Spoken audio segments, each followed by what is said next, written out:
দেখেন ভাই, এই দুনিয়াতে যে সন্তানের বাবা মা বেঁচে নাই তার দুনিয়াতে কষ্টের সীমা নাই। এই ছোট্ট মেয়েটি বোতল কুড়াতে কুড়াতে একটা রেস্টুরেন্টের সামনে আসলো, এসে বলল, ম্যাডাম এখানে সস্তা কত দামের নুডলস আছে? হ্যাঁ আছে, সব থেকে সস্তা আছে ডিম নুডলস, দাম বেশি না, মাত্র 20 টাকা। ম্যাডাম আমার কাছে 15 টাকা আছে আর 5 টাকা নাই, আপনি আমাকে দিবেন 1 প্লেট নুডলস আর বাকি টাকার এই বোতলগুলো রাখবেন। আর এই আমাকে কি টোকাই ফকিন্নি মনে হয়? যা যা ভাগ এখান থেকে, তোর জন্য কোনো খাবার নেই। তখন মেয়েটি কান্নাজনিত কণ্ঠে চলে গেল। তখনই পাশে থাকা এক ভাই ডাক দিল, এই এদিকে আসো, এই ওর জন্য একটা মাংস দিয়ে নুডলস করো, ঠিক আছে? ডিম না, সবথেকে কোয়ালিফাই। আচ্ছা স্যার ঠিক আছে। মেয়েটি অপেক্ষা করছে। থ্যাংক ইউ আঙ্কেল আপনাকে। আরে থ্যাংক ইউ না বাবা, এমনি তোমাকে দিচ্ছি। তখন এই দোকানদার মেয়েটি তার জন্য নুডলসটা রেডি করে আনলো আর মেয়েটির হাতে দিয়ে দিল। আঙ্কেল আপনাকে আবারও অনেক অনেক ধন্যবাদ, এই বলে দৌড়ে ছুটে গেল আর দেখলো মেয়েটির ব্যাগ রেখে গেছে। আরে তোমার ব্যাগ রয়ে গেছে। তখন দেখলো মেয়েটি চলে গেছে সোজা এক বস্তির ভেতরে। তখন ছেলেটি পেছন পেছন সেই ব্যাগটা নিয়ে আসছে আর যা দেখতে পেলো মোটেও প্রস্তুত ছিল না। সে ভাবছে নিজে খাবে খাবারগুলো, কিন্তু সেই খাবারটা তার দাদির জন্য নিয়ে আসলো। দাদি দাদি এই দেখো তোমার জন্য নুডলস এনেছি। আরে মা তুমি এত নুডলস পেলে কি করে? আরে এই তুমি নিশ্চয় চুরি করে এনেছো? না দাদি আমি চুরি করিনি, আমি এই সমস্ত খাবার এনেনি, এক আঙ্কেল দিয়েছে।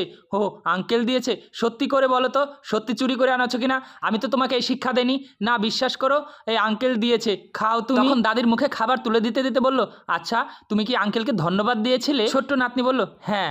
আচ্ছা তোমাকে একটা কথা বলি, তুমি এখন অনেক বড় হয়ে গেছো, তুমি এতদিন জানতে তোমার বাবা মা শহরে চাকরি করতে গেছে। আসলে তোমার বাবা মা শহরে চাকরি করতে যায়নি, আসলে তোমার বাবা মা তোমার জন্মের পরপরই একটা রোড অ্যাক্সিডেন্টে তারা দুজনই মারা যায়। তুমি কষ্ট পাবে বিধায় আমি তোমাকে বলিনি, বলেছিলাম কাজে গেছে তোমার বাবা মা, হয়তো সঠিক সময় ফিরে আসবে, তোমাকে জানাবো। কিন্তু এখন তুমি বড় হয়ে গেছো, আমি আর কয়দিন বাঁচবো, তাই সত্যিটা তোমাকে বললাম। এই কথাগুলো শোনার সাথে সাথে তার চোখে অঝরে জল চলে আসলো আর দূর থেকে ভাইটি অনেক কষ্ট পেল। ব্যাগটা রেখে সে বাইরে গিয়ে বলল, এই এখানে আর 1 প্যাকেট নুডলস রেডি করো মাংস দিয়ে। তখন সেই প্যাকেটটির ভেতরে তার একটা কার্ড একটা চিরকুট রেখে সে বাসার দিকে চলে গেল। তখন বলে, আরে বাচ্চা তুমি ব্যাগটা রেখে চলে আসছিলা, আর হ্যাঁ 1 প্যাকেট নুডলস কি দুজনের খাবার হয়? তোমার জন্য আর 1 প্যাকেট নিয়ে আসছি, আমি যাই এখান থেকে, তুমি খাবারটা খেয়ে নিও, ঠিক আছে? দাদিমা তুমিও ভালো থেকো, আর হ্যাঁ এখানে একটা চিরকুট আছে, তুমি মনোযোগ দিয়ে পড়ো খাবার শেষে।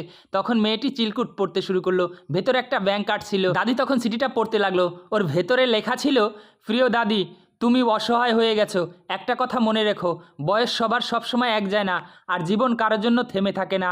এই কার্ডের ভিতরে আমার 9 লক্ষ টাকা আছে, আর এই পাসওয়ার্ডটা পিছনে লেখা আছে। তোমরা এই 9 লক্ষ টাকা ব্যবহার করতে পারবা যখন মন চায় তখনই। আর এই ছোট্ট মেয়েটাকে দিয়ে আর বোতল কুড়াবেন না, ওকে পড়াশোনা করাবেন। এতটা খুশি হয়েছে দাদি বলার মতো না। সত্যি যার কেউ নাই তার উপরালা আছে। প্রিয় বন্ধুরা, এই ভাইটির ভালো কাজের জন্য কমেন্টে অবশ্যই ধন্যবাদ দিয়ে যাবেন, আর ভিডিওটি ভালো লাগলে শেয়ার করে দিবেন।